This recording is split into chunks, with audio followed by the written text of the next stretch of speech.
Welcome, everyone. Tiger Welcome here. back. Set the screen wrong. Apologize. Tiger here. How you doing, Frosty? I'm doing well. How are you? I'm okay. Okay, just having my typical tech experiences. Thank God I have good friends like you and my brother-in-law, and Yankee to pull me out of the fire when I get myself in. But welcome to Stack-A-Lector. Today we have a very interesting subject for all of you. And before we get started, I'd like to say hello to everyone that's here in the chat.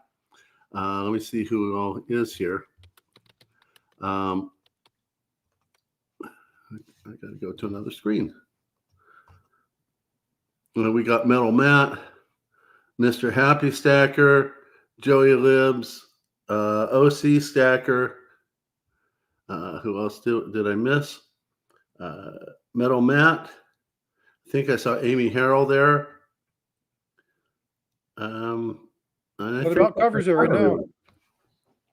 So welcome. So today's topic is, well, before we get there, why don't we talk a little bit about what you are seeing in the polls. Put a poll up, by the way, first time ever, where put in there how the recent deaths of the last 24 hours has affected you all. It looks like 2/3 are more affected by the loss of Hulk Hogan and 1/3 about the loss of Ozzy Osbourne. And Theo doesn't seem to be carrying any weight today, but we still wish them all the best and to be with God in heaven. So we will miss all of them. All three of them I enjoyed. How about you, Frosty?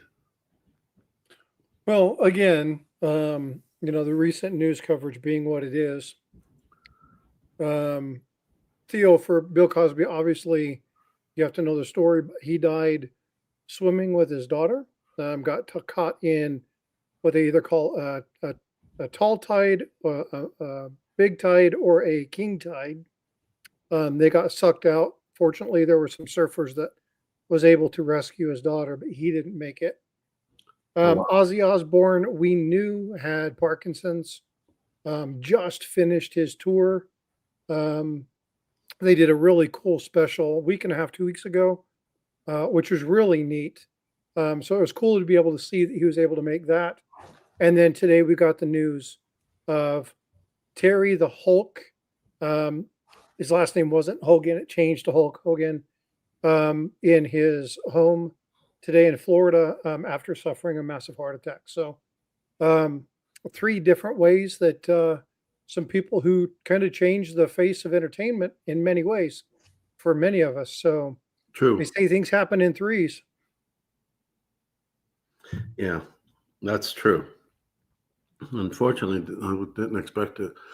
All three, woke up today and found out about all of them.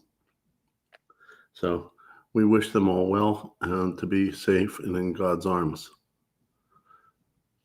Yeah, I went to go see wrestling sometimes too, Amy, when especially I was down in Florida visiting. So I guess what we need to go to next is today's topic, in the news. And we'll go from there.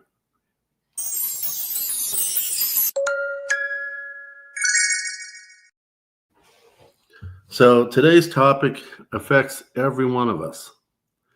That topic is the climbing price of silver at $40 an ounce, at least approaching $40 an ounce, and how what you all think about it, and when it happened, and why you think it happened, and then we'll go on from there.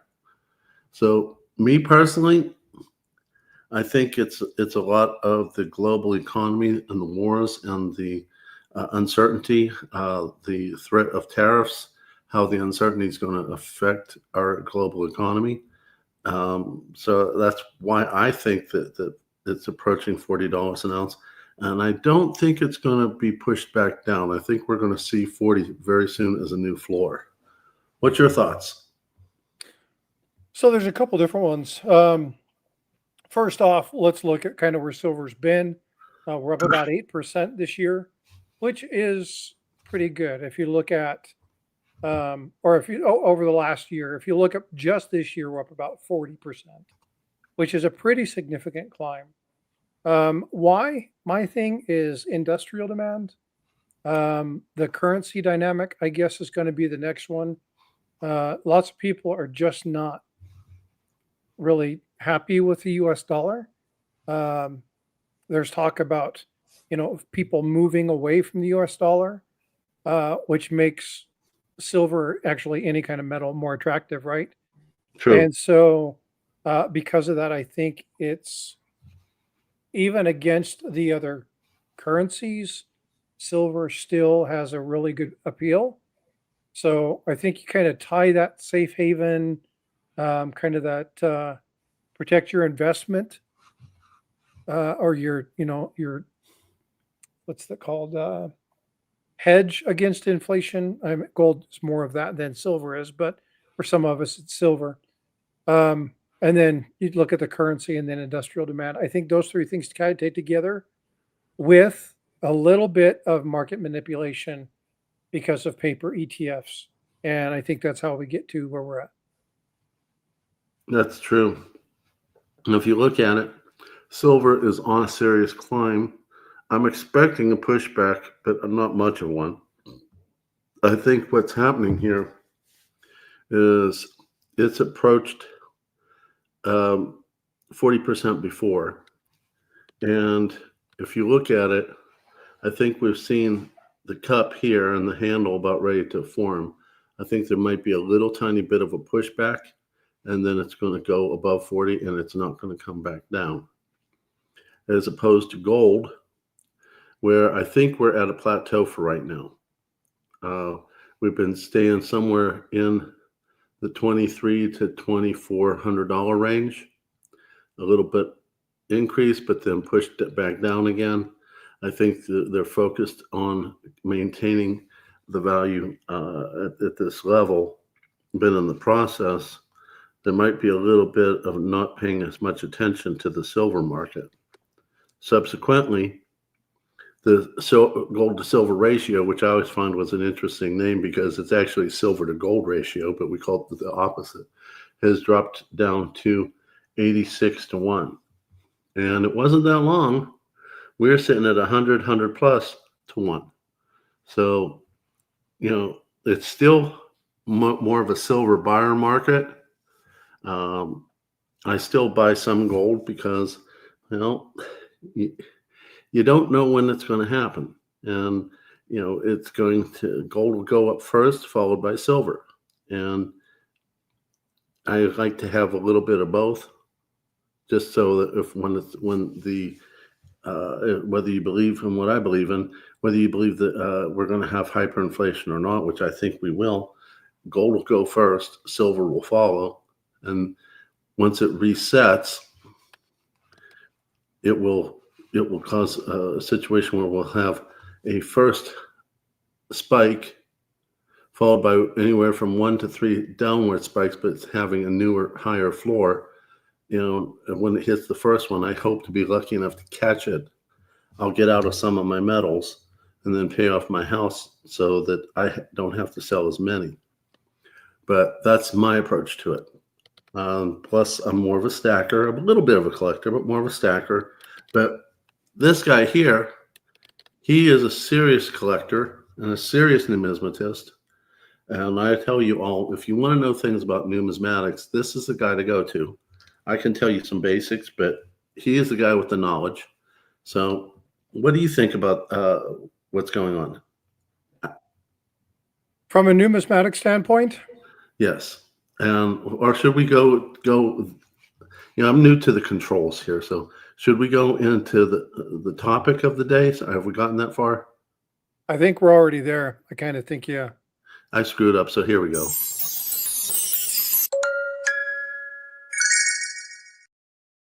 What's up, Joe Lopez?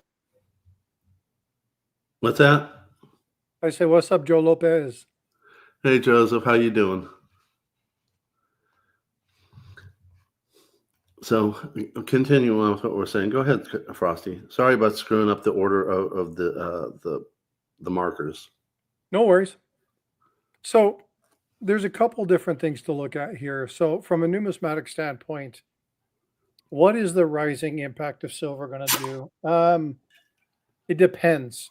And the reason I say it depends is if you look at what I have on my table, you're going to see a couple numismatic items.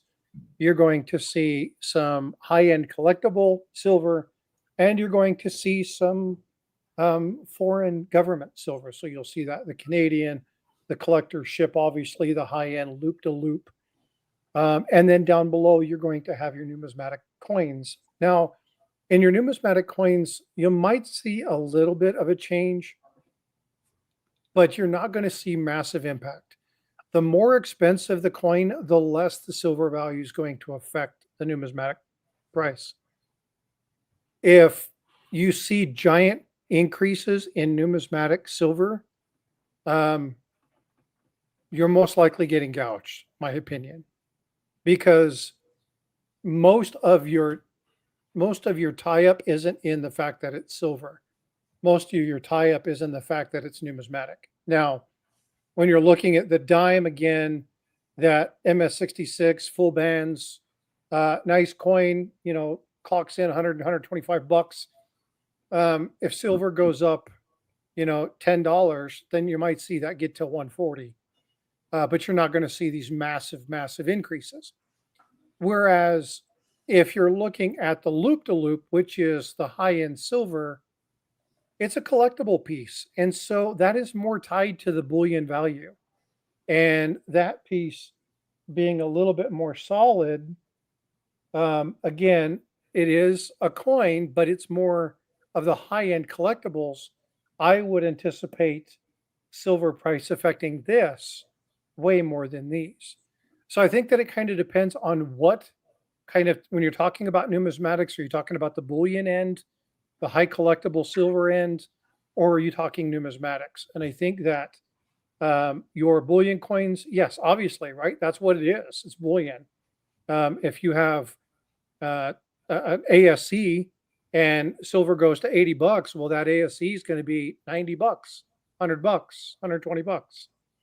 Whereas if you have a mortgage silver dollar, that might go up, but it's not going to go crazy. Especially when you get into like the Carson Cities or the really high rarities like the flowing hair silver dollar. If it's a $20,000 coin, the price of silver doesn't mean squat to that coin because it is a rare and historically significant coin. And therefore, that $20 or $40 increase in value, just because the silver isn't going to double the price of that coin. So that's kind of my thought on that.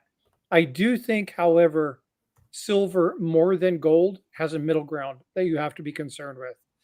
And that is the prices for silver coins are obviously less. Whereas if you have a 20% increase in gold, you're seeing a massive increase because of the bullion related to the numismatic. You have to come up with some really high-end rarities in order for the gold not to be affected as much. So I think there is a little bit of middle ground when you're talking about a specific metal, but specifically to silver, I think you're going to see more volatility in the non-numismatic significant coins, the more bullion based, for ups and downs. So again, numismatic should stay pretty steady. You'll see some increase, but not a lot. That makes a lot of sense. So basically, the higher the product is because it's numismatic or high-end collectible, the less it's effective. The closer it gets to less numismatic, the more it will be effective. And then when you get to bullion, definitely affected. Yeah, so think of it this way. You have a $5,000 silver coin. And for the sake of this, I'll use the flowing hair $1794. Okay. It's a $5,000 coin. The melt value on that is 20 bucks. And so if you jump that price to 40 bucks, that's not going to become a $10,000 coin. It's going to become a $5,020 coin or a $5,040 coin. So when you get to that high end, your price isn't going to double just because the numismatic value is already so great that the intrinsic value of the silver is just a bygone. But if you're looking at this, right, again, you might have, when you're talking about junk silver, obviously not this because it's MS66 full bands, but if you're looking at junk silver, you're looking at weight, you're going to see an impact. So it kind of depends upon, like I said, there's a little bit of middle ground because some are pretty common and will be affected, but not as much as your high-end numismatics.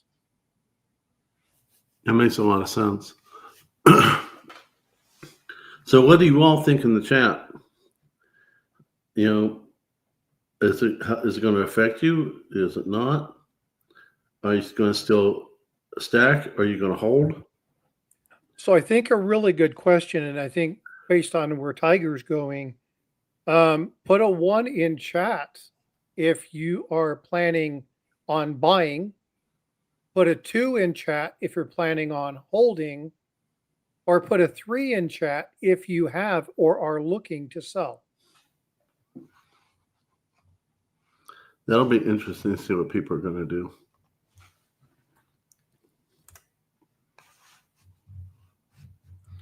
I think I'll be forever a stacker until I part with this world.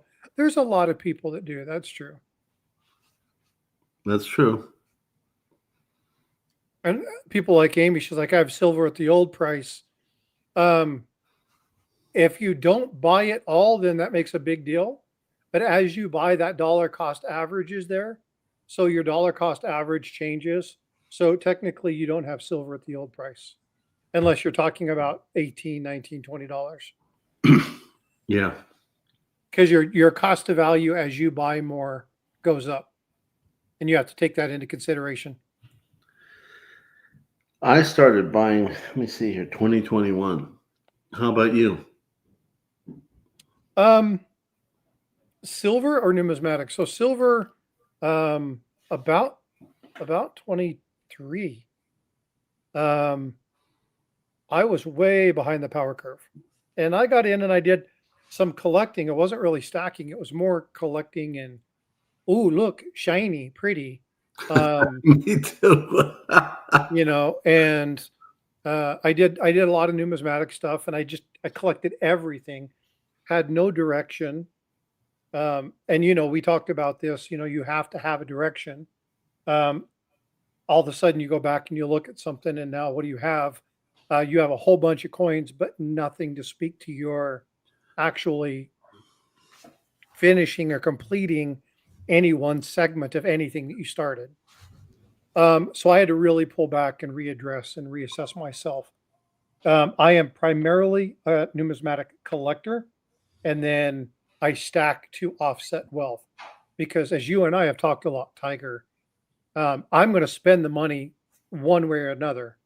Me too. I might as well save it in buying silver or gold and have something to show for it later instead of, spending money on games or, in your cases, airplanes are expensive hobbies, right? I mean, True. I could spend tons of money on golf. I could spend tons of money doing other things, but I'd rather have a little bit of something to show for it now. Well, I think some of that comes with age, true. I came from a middle class family, and my mom was a penny pincher, and she told us 3 children no a lot about a lot of different things. A little less to my sister, but pretty much no. And all 3 of us, even though we weren't very close, the 3 of us, we kind of did the same thing. When we got out of the nest, we all went in our own individual directions, but we went a little wild in whatever direction we were going in. And I was never one who accepted being told no very well. So I got into motorcycles when I was told no as a child. I got into joining the military and doing other things. When the military told me, no, I'm not allowed to be in control of the aircraft as a flight surgeon, I went ahead on my personal life and got my private pilots. My instrument and my commercial rating was working on my twin when the wife thought I loved airplanes more than her, so I gave up the airplanes, all of which were expensive hobbies, including the motorcycles. But I woke up in 2021, noticed things were wrong, started learning quickly about metals, started stacking, then got a little bored. Buying the same thing over and over and over and over uh, was making me feel good about saving, which I wasn't good at before, but it was losing its luster. So I started getting into some collectible fun things and went a little crazy. And now I noticed I'm not as much interested in them anymore. I went to I'll give you an example. My wife's dear friend is a policewoman, and she married a policeman. So I ended up buying this for them for their wedding gift. It's one of the many things I bought for them because of the blue line for the policeman. But I went ahead and wanted them to learn about stacking, so I got them 2 American Silver Eagles because I don't want them to get caught off on the whole collecting issue, which I did for a while, just like you did. And I'm now finding myself a little bit more and a little bit more getting back to the straight stacking, although you know how it is sometimes to get caught off with something. When is that coming to me? I knew that was too good. That's beauty, dude. That's cool. Yeah, you got something on gold sniping farmer, and then they came up with this one, and you weren't bidding for it, so I bid for it. I forget what it was that you got on that particular auction, but I think it was the Texas bar. that's what it was. There's a bar in the shape of Texas. Yep. And it's like, okay. And I could hear you in the background. It heard you in the back of my mind. You saw this ship come up and you started grumbling. I could hear you. I didn't hear you on the stream, obviously, but I could hear you grumbling in the background. Like, I already spent my money on Texas.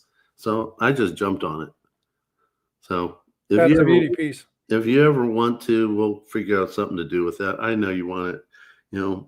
We'll do with it whatever you want to, if you want to. But that's how Frosty and I play.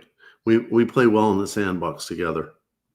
So I want to go back to something that was said. I have plenty of silver from 2004. First off, 2004 was pretty decent for prices. When you look at that, the average was about $6 to $7. That's a pretty good price. Unfortunately, a lot of us didn't get in back then. There were a lot of people who were. Back in that time frame, I was more concerned with preparing for the birth of my daughter, trying to rebuild my life after having some long development from my time in the military. And so I was not thinking about wealth preservation as I was changing my career. And basically at that point in my life, having to start over. I mean, you take that time and I was, 38 years old going, I got to start over. And I'm like, I can't do what I was doing anymore. So my mindset wasn't to collecting. It wasn't to stacking. It was, I'm going to have a baby in 9, 10 months. I'm going to, well, she wasn't pregnant yet, but I was still looking at having a kid and being in a relationship and stuff like that. And so there were a lot of things that were on my mind, but now I look back and go, man, what it would have been to have done that. And I made, when I was in school, I did jewelry classes and worked with silver. And so, I mean, we spent, $25 and we got enough silver to make, 10 rings or whatever. And that was the quarter's goal, is to create a number of these jewelry pieces. So I was around silver. I just didn't understand it. And I think that when you get to a point to where your career is better, your family gets older, you're more stable, or you start to realize, like Tiger did, you know what, I've done all this stuff and I really haven't been putting anything away. I better get off my butt. When that hits you, which is both of us, right? It's like, ooh, we need to start doing some stuff. So if you were fortunate and you learned and you had somebody who teach you this stuff long ago, awesome. fabulous. But there's a lot of us that are just still, still fairly new. And so I think it's awesome that you've been doing this since 2004, being able to get into that $6, $7 silver. That's fabulous. Um, but don't, if you weren't at that point and you were there, and just don't beat yourself up over it, right? Looking at it now, oh my God, I got to start out at $40 an ounce. What do I do? Well, if you wait and it goes through the roof, you missed your opportunity. True. But there's a lot of people, and this is where I want to kind of talk about the next phase. If we can kind of shift to the title, right, which is what's Mhm. going to happen. Where's it going to go? And then Tiger said something about a cup and then the floor. What do we talk about silver doing, right? So what's going to happen? Because as we look at silver and as we look at gold and we look at what's happening, Tiger and I are seeing things a little bit differently. So I'll let Tiger talk a little bit more about what he's expecting, and then I'll explain, looking at the same data, what I'm seeing, and then you guys can make your own assessment. But Tiger, why don't you go ahead and talk about where you think this is going to go? Not necessarily a prediction, just based off of what you understand. Hmm. What are your thoughts about it? I want to get away from making predictions. Well, it's not so much predictions as it is, expecting history to repeat itself. Basically, as you look at whatever commodity, you see a decrease and then it starts to level off. Let me see if I can get the cursor over there. Let's see here, 1 year. Let's go with all. You'll see a drop, and it comes up. It meets its level approximately as it was shortly before, and then it takes off. Then you expect it to come back down. This is kind of a cup without the handle, but here you got another cup and handle, and it takes off. Here we're seeing another cup and the handle start to take off. You've also seen this occur in gold. So let's do something before you get too much farther. What are you talking about when you say a cup?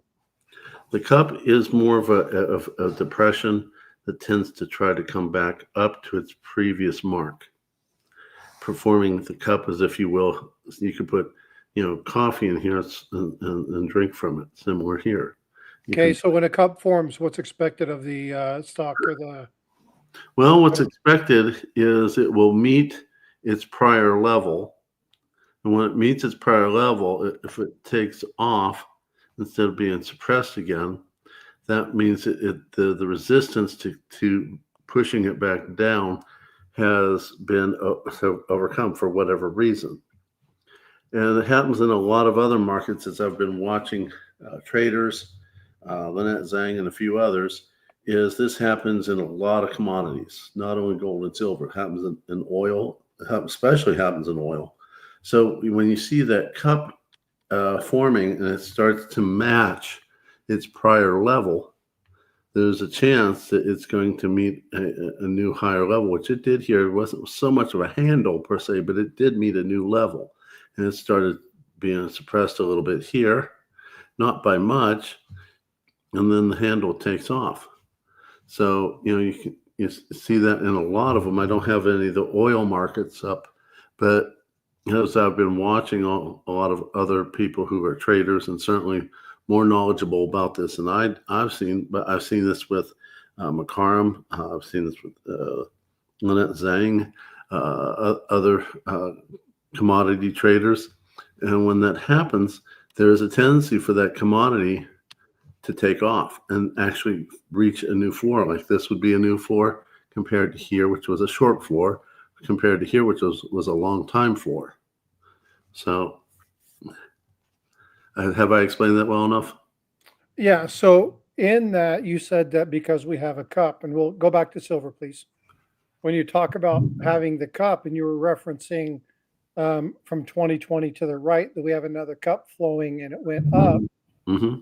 So are you inciting? And I'm going to say inciting because I see a different pattern there, and we'll Okay. talk about the different patterns. Are you inciting that when you see that cup that it's expected to go up? A lot of times you'll see one of two things happen. You'll either see the handle formation, or sometimes you'll see some suppression coming back down. For instance, you could potentially say that this might have been a cup formation, but it was still suppressed. So this, to me, means it's more of a long-term type of cup. But it depends on what the markets are doing. I mean, we all pretty much expect that the price of silver and gold, for that matter, is suppressed for a lot of reasons, more so in silver. And I believe that's because it's also used as an industrial metal in a lot of different ways. And it's also, being used up by industry, whether it's for solar panels or space exploration, medicine, it gets used up. Thank you so much, baby, for the $5 super sticker. I appreciate you so much. You know that to be true.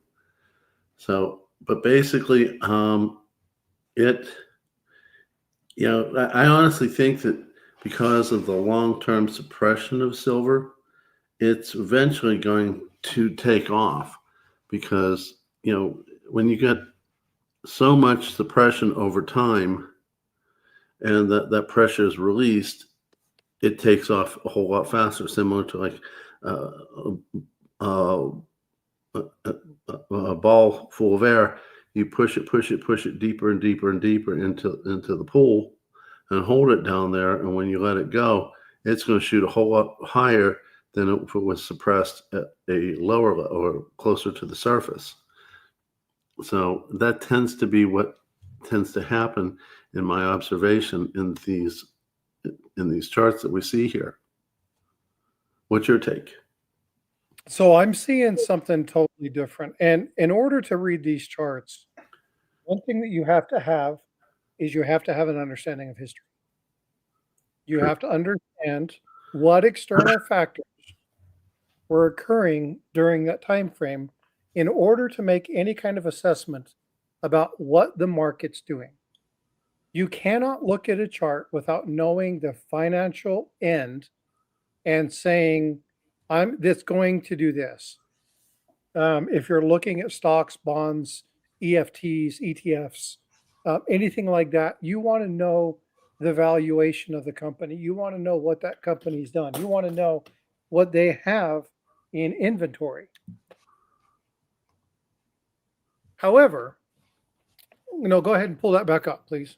Okay. When you're looking at silver, there's a couple things that you have to take into consideration.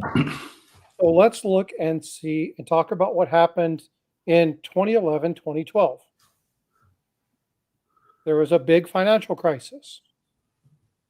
Okay, that Black Thursday or whatever that was when the price went through the floor. JP Morgan dropped down to like $9 or something like that, some ungodly item because there was this sell and something happened. But there were a lot of issues in that general time frame. If you were to extend this out 30 years, you would see the 1970s with the Hunt brothers, where you had this massive spike, and it was manipulation that was happening during this time frame. So you have manipulation, and you also have valuation of the money. You also have the expectation of whatever that precious metal is. Now, we've talked about this in the past, and I think the trend since COVID has changed. And I think the reason that COVID changed some things is because during that time frame, we started seeing more paper-based ETFs for our precious metals. People weren't going out and buying it because you couldn't leave, right? And so there were a lot of people watching, there were a lot of people doing research, and people that had money that was sitting there, they weren't spending it on anything, were getting a little bit antsy. Now, when we look at this, we look at 2012, you see that giant spike, the build up there, and then you have the correction coming back down. Anytime there's market manipulation, odds are it's going to come back. Okay. And so you look at what happened in 2019 to 2022, you're going to see that jump up there. What happened during that time frame, right? You see the dip during COVID, you see the rise during COVID, You see that shift. Prices, the economy started coming back. The economy started doing well. There was a surge of money. Everything during that time frame went up. You start looking at stocks during that time frame, they started going up. You started looking at metals, they started going up. Everything was going up. The economy was trying to kick back up. They did something during that time frame that stimulated the economy. What did they do? They printed a crap ton of money. Oh, wait, what happens when you print money? What happens? It's manipulation on the market. And what happens to silver? It goes up. True.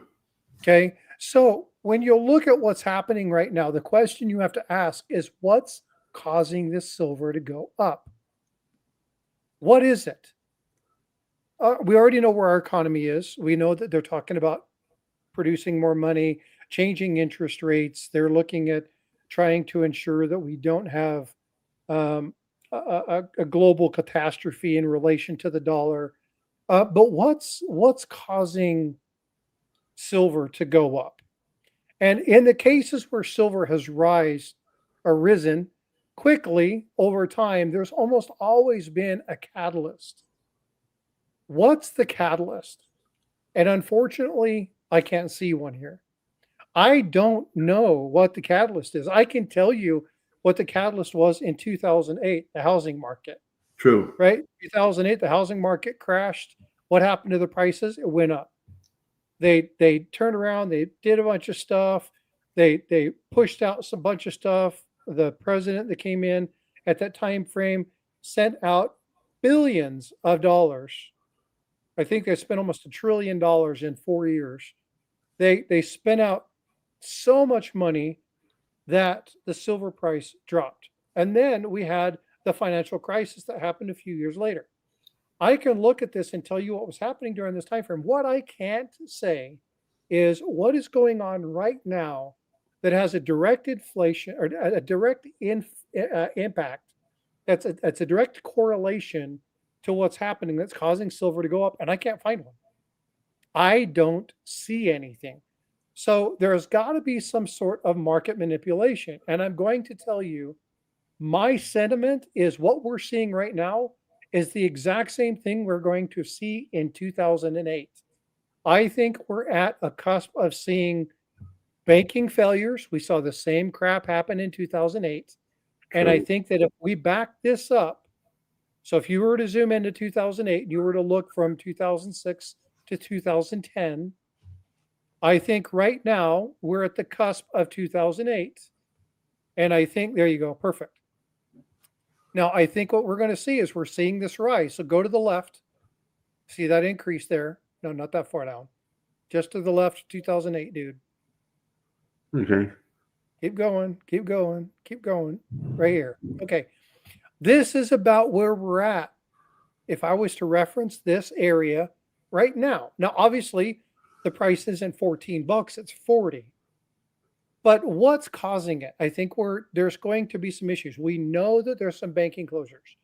We know that there's some fiscal issues that are happening within the banking industry. There's talking about big issues that are happening there. And I believe we're going to see some changes there. You've listened to maybe Stacking Surfer. You listen to Lynette Zhang, Yankee, Tim Meshner.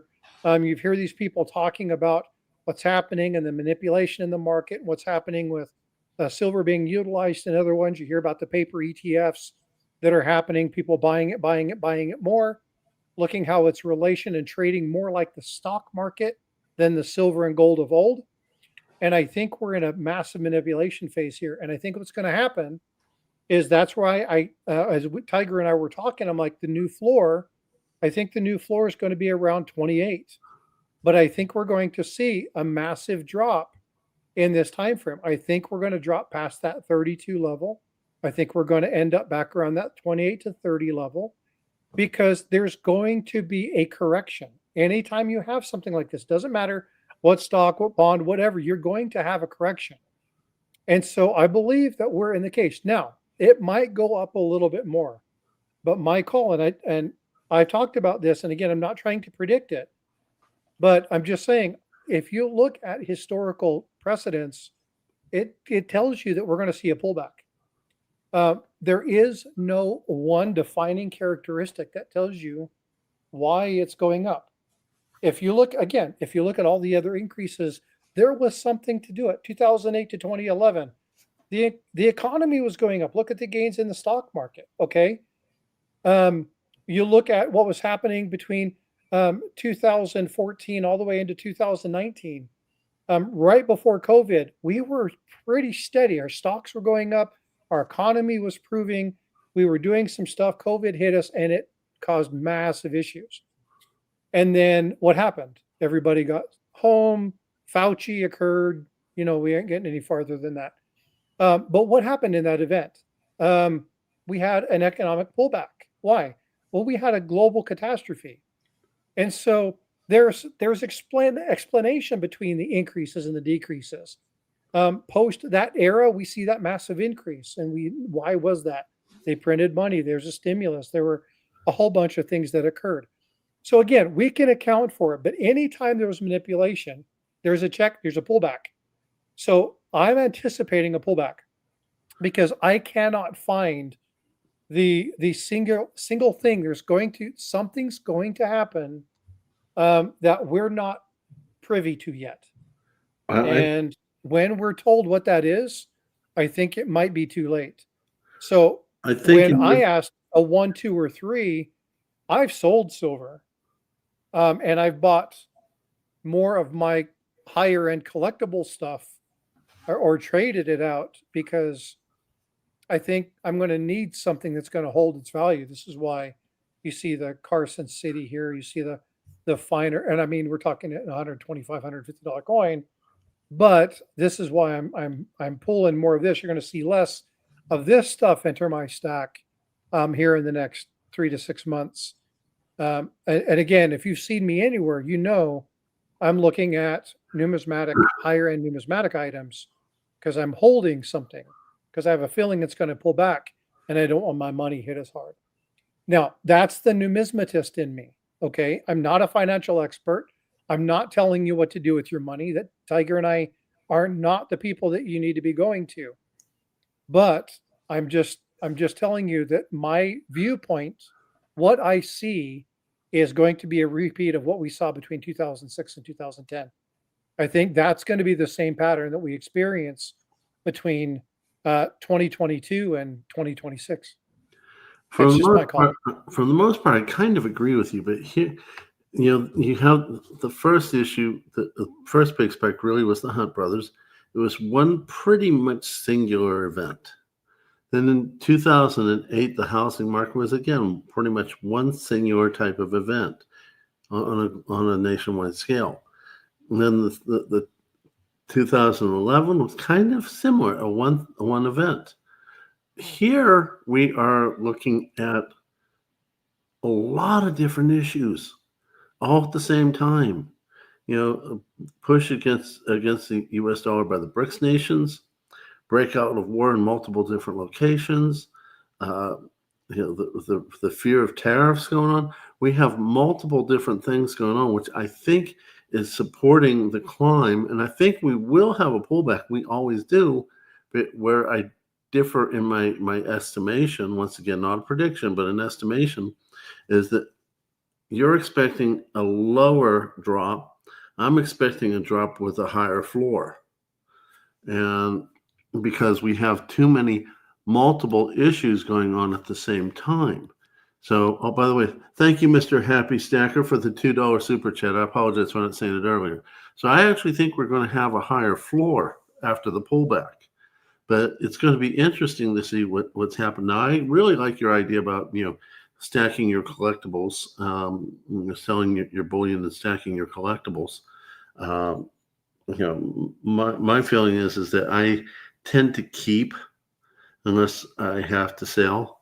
But sometimes I'll go ahead and stack the gold instead of the silver simply because I want the diversification and the stability gold gives. And, if we do hit a hyperinflation, I want to be able to bail out quickly and get my house purchased before, my fear that the government's going to come back with higher interest rates on everybody's homes and everybody's cars. So, I mean, and I've seen a little bit of it happen already. And if I may say so, my wife was encouraging me to get rid of our uh, Ford Mach E electric car because this glass ceiling on it cracked right down the middle, and she's totally freaked out about fires with electric cars. So I ended up getting into a combustible, less expensive car. So I'm back into a brand new car loan, but what I plan on doing is capitalization of payment. When my other two cars time out, I'm going to capitalize on that to add to the car that I just purchased so I can start killing the principal faster. Similarly, what I see you trying to do with the selling of your bullion and going into the numismatic pieces so that you can go ahead and retain your wealth, or in my case with the car, not lose as quickly with the interest rates. So and I really think that there will be a higher floor. That's one of our few differences of opinion. But let's see what happens. If I'm right, you buy me a beer. If you're right, I'll buy you one. Well, if you're right, I'll buy you a beer. If I'm right, then you buy me scotch. Okay, I'll up it then. We'll have more money. Give me some Slivovitza, if you know what that is. So what I want to remind you though is you talked about the housing market Yes. being a singular event. You talked about the Hunt brothers being a singular event. And I want to remind you that it's not a singular event. There was a singular cause of action, and that underlying cause of action was market manipulation. It happened in the banking industry with the loans. They were manipulating loans. They were manipulating the processes. When you were looking at the Hunt brothers, there was a market manipulation. They were trying to manipulate that market. So in each of those instances, market manipulation is the root cause. And so you can say, yeah, it was a singular event, but no, there were a multitude of events that look like one giant event, but the whole underlying process of that was market manipulation.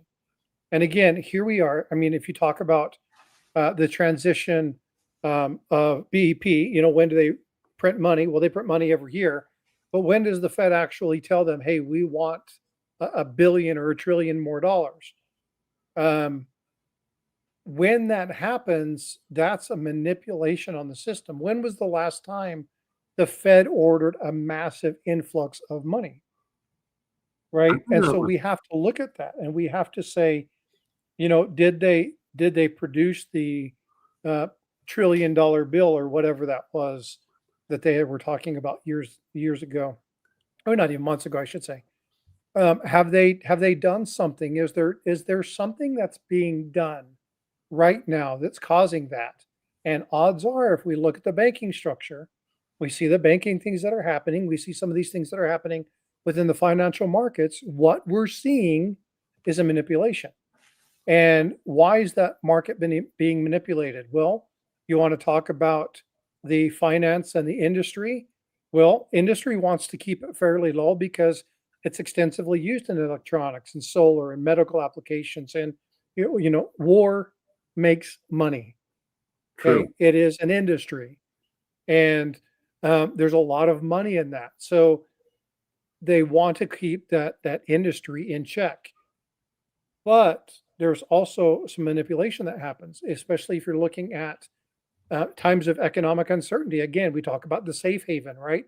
You look at geopolitical tensions and inflation and things like gold and the store of value and its relation to their respective portfolios. All of those things come into a higher likelihood that that element's going to be manipulated. I don't know if there's anybody in chat. I haven't even paid attention to how many people are here. Is there anybody in chat that can point at any specific thing and say, this is the defining element of why I think silver's gone up? We We look have at how that reacts to gold, and gold is fairly flat. I mean, it's still creeping upwards.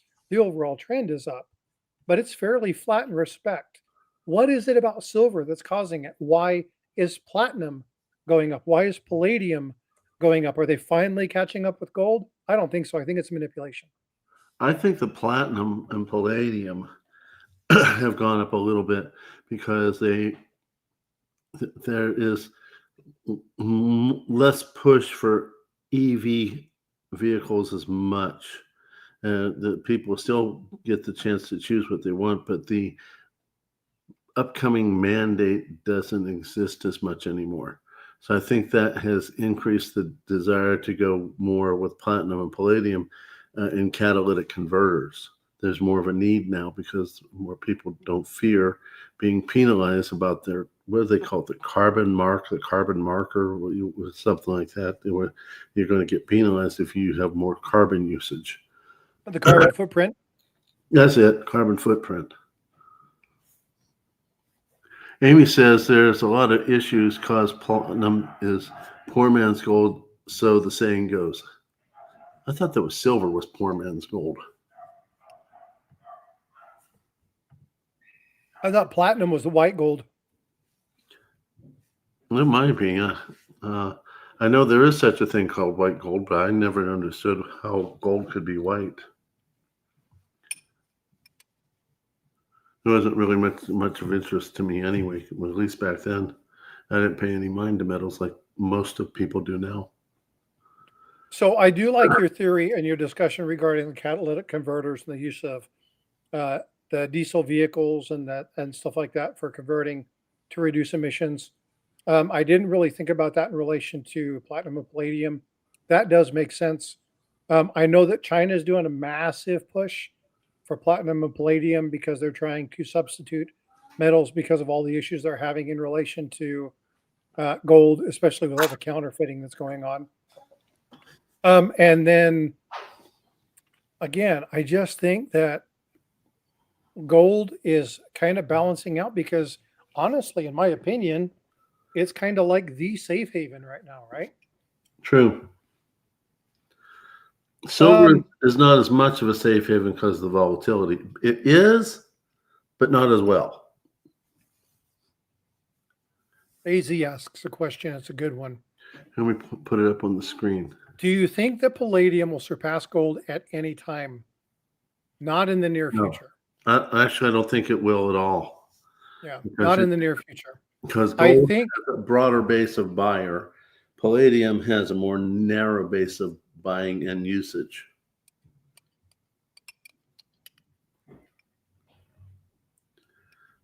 I think there's a couple of things into that too. What is, and I don't have the answer to this, I'd have to look it up. So this is more of a hypothetical question that somebody who's way smarter than me would need to answer, or give me, 3 weeks worth of study time, and then I'll give you the answer. But what is the relative store in the earth for the various metals? Tiger and I have talked about the access and the availability of the metals, that cost of mining, that refining, all that stuff. So for me to have a better understanding of platinum and palladium, I would need to understand more about the refining of it, what it takes to get it out, what are the chemicals involved. You know who would be a really good person to ask that question to? Sri Tips. Oh, I'd love to get him on the channel. That would be a really good question. We can just pose that in one of his sessions. That is somebody who'd be really good at that. He's a metallurgical engineer, understands that stuff very well. I think he's the closest thing that we have to what do they call it? I just went blank. Refiner? Nope. Where they make gold out of nothing. It's alchemist. Yeah, I think he's as close to, and I say that jokingly, but his knowledge of this stuff and what happens, I think that it'd be really interesting to ask somebody of that caliber that question. I unfortunately don't know the answer, but I definitely think that it all has a part. I'd be curious to find out how much platinum palladium is still mineable in relation to how much silver and gold, because we know that gold's finite. We know that there's way more silver out there. We've only scratched the surface and the amount of silver that we're able to mine. But I'd be curious because platinum and palladium are heavier metals. Are they going to be found even deeper in the Earth's core? So there's some questions about how would you access it, what are the availabilities to it, and its variable rarity. So it's an interesting question. It might be a topic for another discussion. True. That would be very interesting. True. I know that at least in platinum, it's more dense, therefore heavier per volume. AKA the tiger metal. Tiger metal. Yeah, because you're more dense.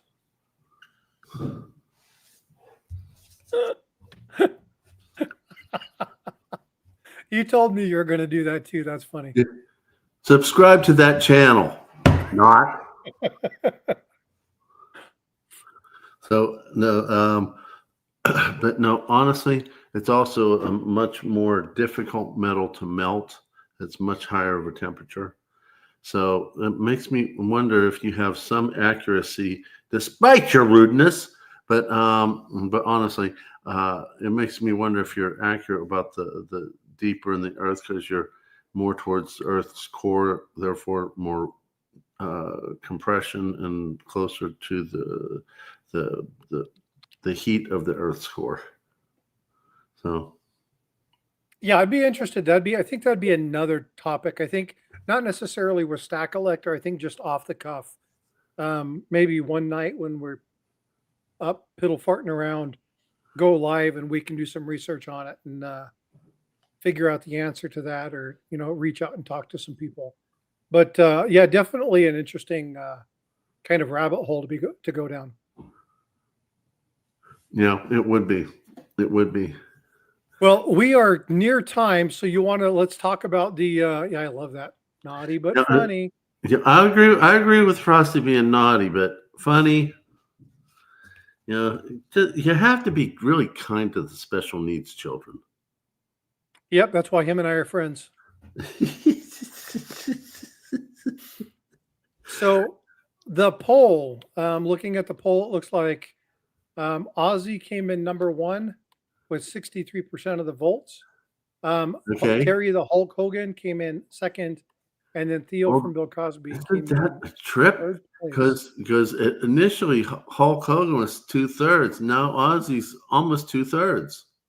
Well, and the part that's hard with me on that one is there were a lot of people who didn't like Hulk after what happened in like 2012 or something like that. Is that when he When got divorced?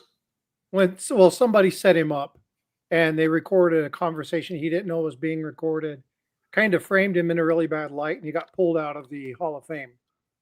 Really? And from that time frame, people kind of looked at him as he was overly opinionated um, about certain topics.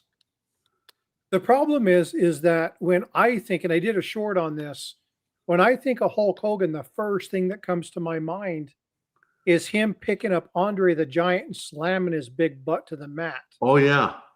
right? That WrestleMania number 3. And when you look at wrestling, there were, Jimmy Fly Snuka, Rowdy Piper, the Hulk, the Hulk Hogan, Hollywood Hogan, Undertaker. You see all these people that had an impact.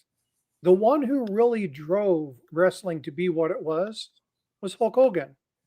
And my granddad and I used to sit and watch and listen to that and just laugh because, it's funny when they messed up and they did a clothesline and he was still 2 feet away from his arm when the guy fell backwards because it was hilarious. And sometimes it was, they hit hard but it was a new style of entertainment that was just crazy.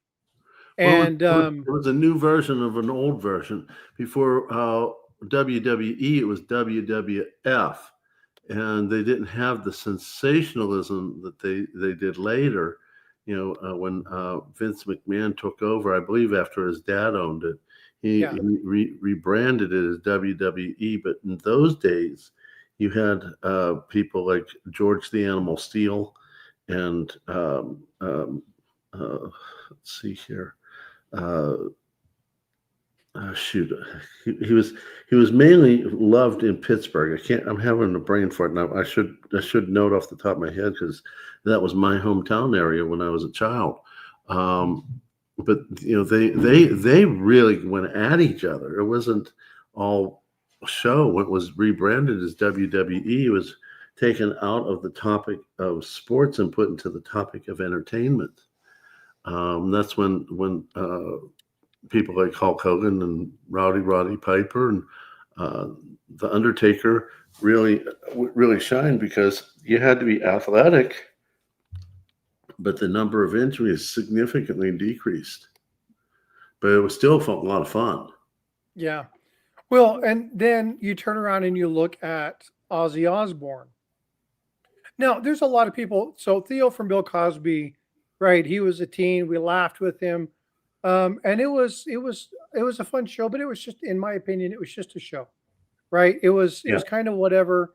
They were fun. We would sit there, you'd have the Cosby Show, then right afterwards you'd have, Family Ties, or you'd have what was the one with the girls and the teacher. So you'd have these different strokes and all of those, right? And so you had these shows. Say again. Facts of Life. Facts of Life. There you go. So we would have all of these different programs, but they were just kind of whatever. Now, when you talk about them, it's like, can you remember a given episode or something? It's like maybe somebody can do that. But if I'm to say Hulk Hogan, people are going to go body slamming of Andre the Giant, Hollywood Hogan, right? Hulkamania, brother, right? Yeah. That kind of stuff, because they were icons. Now, the reason I think that Ozzy Osbourne hit it, number one, we have a lot of rockers in chat. Okay. A lot of people like rock. But if I was to say Crazy Train, No More Tears, Mama, I'm Coming Home, every one of you knows those songs. They were blockbuster songs. We grew up with these. Some of us went to elementary, middle school, high school, growing up with those songs. You get a little bit older, War Pigs, Children of the Grave, Iron Man, right? Who's been to a football game or a baseball game or a football or a soccer game or something where that, oh, no. Everybody knows it, right? And so there was a cultural impact that was had because of Ozzy Osbourne. And very much so the same with Hulk Hogan. Theo from Cosby, he had an impact, but it wasn't quite the same cultural change as you saw from Ozzy Osbourne or Terry the Hulk Hogan. Because if I tell you the words to one of these songs, I think every one of you in chat would be able to tell me the answer to that, right? If I was to say, again, I can't think of what album did Crazy Train come from? Probably half the people in chat would be able to say The Blizzard of Oz, right? Okay. Because people they just knew it. It was there. It was part of our everyday culture. And so there are certain people that have greater impacts. And depending upon, and we know everybody in chat, right? True. Hey, Barbara, what's going on? Hey, Barbara. Who's been to a football game? And I live in Texas. Friday Night Lights. Everybody knows exactly what it is. That's it. The first stanza is done. Everybody's on board. They're clapping. They're bam, bam, bam, bam, right? Songs like "Living Like a Bomb, Baby, Come On, Get It On." Everybody knows who that is. I don't have to say anymore, right? So there are bands that have this cultural smash to them, and I think that's Ozzy really kind of embody that. So my personal opinion is that's why Ozzy came in at number one. As far as the persona, I'll miss Hulk. I just like the charismatic. He always said this thing: exercise, take your vitamins, and you'll do okay. Right? In other words, do those basic things that you need to do to survive, and life will be okay. That was the lesson that he gave to kids every time I seen him. And then the young Hulksters, what are they going to do when Mesoamania comes around there and takes over their environment? Um, True. you laugh because it's just like you can see him doing it.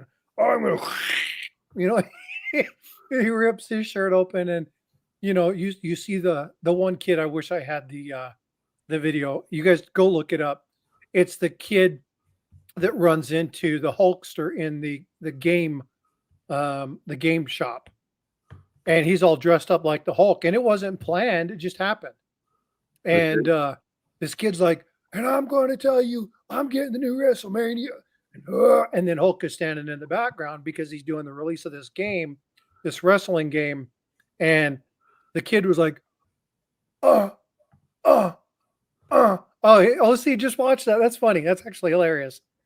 And this kid's like, oh, how you doing, brother? And he had such an addictive flair, True. that it's going to be missed. Ric Flair, woo, right? MLZB and them always do that. They play that all the time. Roddy Piper, standing there in the thing. Superfly Snuka, Andre the Giant. Those folks had this persona. We grew up as kids with these folks, and so. But I think the cultural impact of Ozzy Osbourne was by far bigger than the rest of those. I'll give So I you think that's why he came in. But yeah, there were three pretty big people here within a couple days. Suck it, Sniper, Ultimate Warrior. There you go. That's another one. We saw, oh, freak. What was the name of the guy that we saw down at the Riverwalk? The wrestler. Do you remember? Was it Gravedigger? Yeah, but he's also I think it was the Gravedigger. Anyway, there was one of them down there. And oh, okay. So you're talking about Sting, the artist Sting, right? Again, with the Police. So there are people who had some massive careers, and so it's going to be interesting to kind of see what happens. The videos from Ozzy and from uh, what's his name, Hulk. They're already coming out, but again, because of what happened with Hulk Hogan, a lot of people are not nearly as sympathetic to him passing because of what happened 10 years ago. Yeah, well, I'm sorry, but live and let live, forgive. That's just my feel on it. OC just sent me that video. Oh, yeah, that's exactly the one I was talking about. Would you do me a favor? Send that to me. Yeah. And we can't play it on the stream because of YouTube we'll rule. get a strike. But Yeah, we do have to do one thing, Frosty, since we hit 25 likes. I'll need your techie help one more time. okay. Pulling names from the pulling names from the chat. Easy peasy. Okay. Let me see. What do I go? I go to the three dots. I go to participants, and let's see here. Not that many there. So I highlight them. Well, let's do this. Everybody who's in chat right now, make sure you're putting something in chat. If you don't put something in chat, then you're not going to be here. Yeah. Make sure your chat should at least say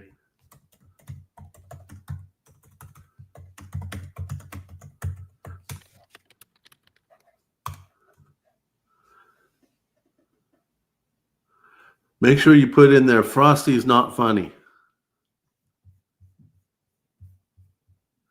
Hey, Tiger, did I tell you I was introduced to an egg the other day?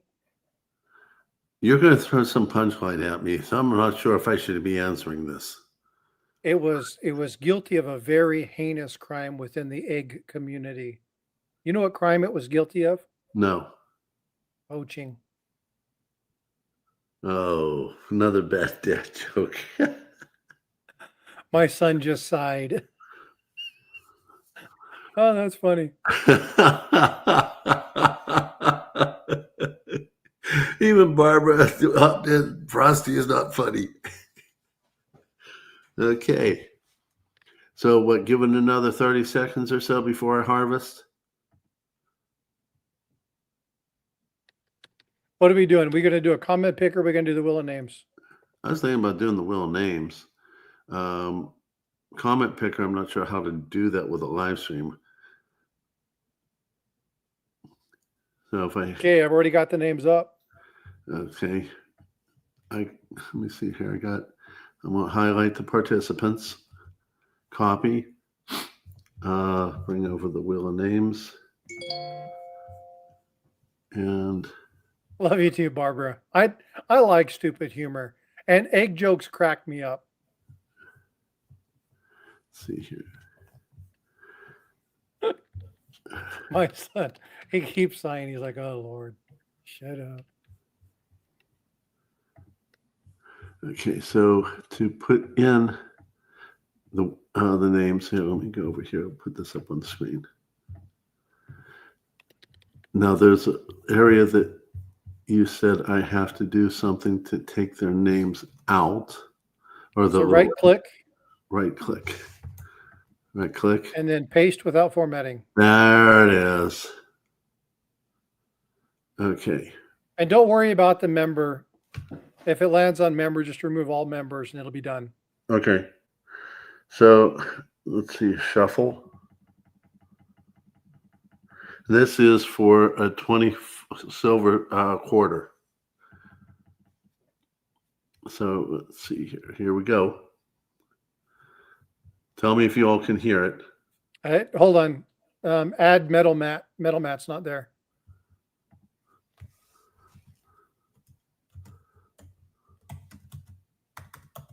And I don't see LL. LL. What's up, L? Okay, let's cycle it and let's go. Okay, here we go.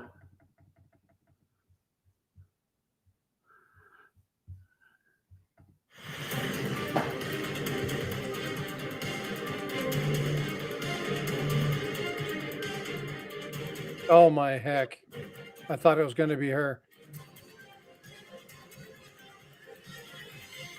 All right, just remove them all. And we'll just spin it again. Here we go. We got one more member up there, but that's okay. No worries.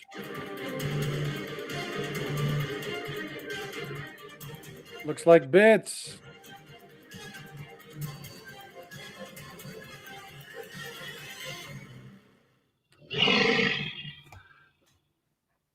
Congratulations, Bits.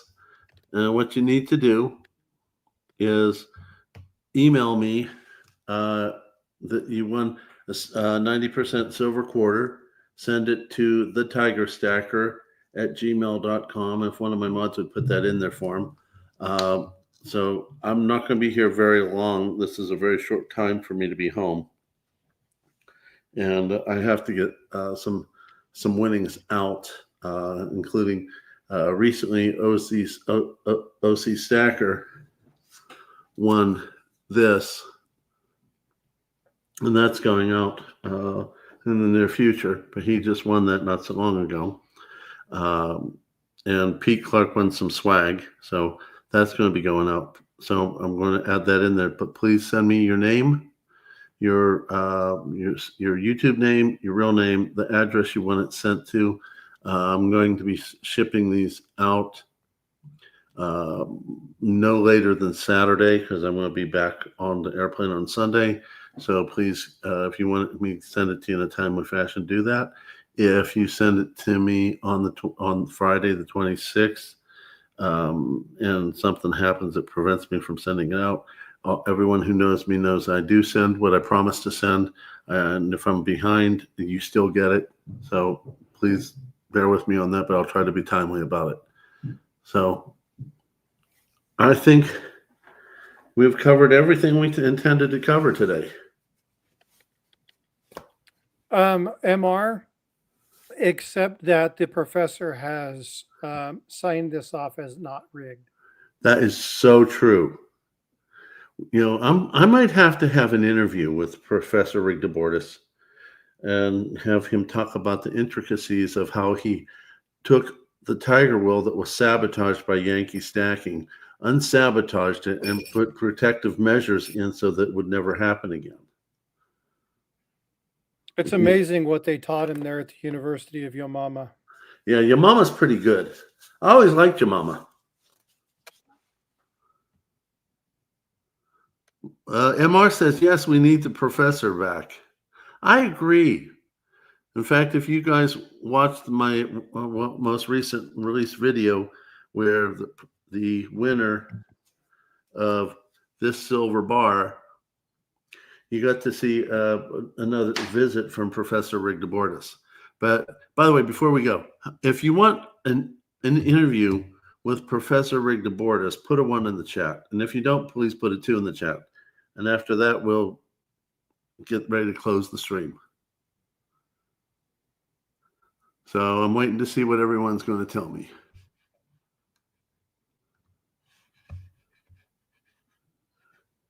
See here, I'm seeing a bunch of 1s. Gold Sniping Farmer is given a 3. How you like that one? You know why he's given a 3? Are you there? I think Frosty left. No, I'm here. I'm just laughing at Professor Rigamortis instead of Rigdebortis.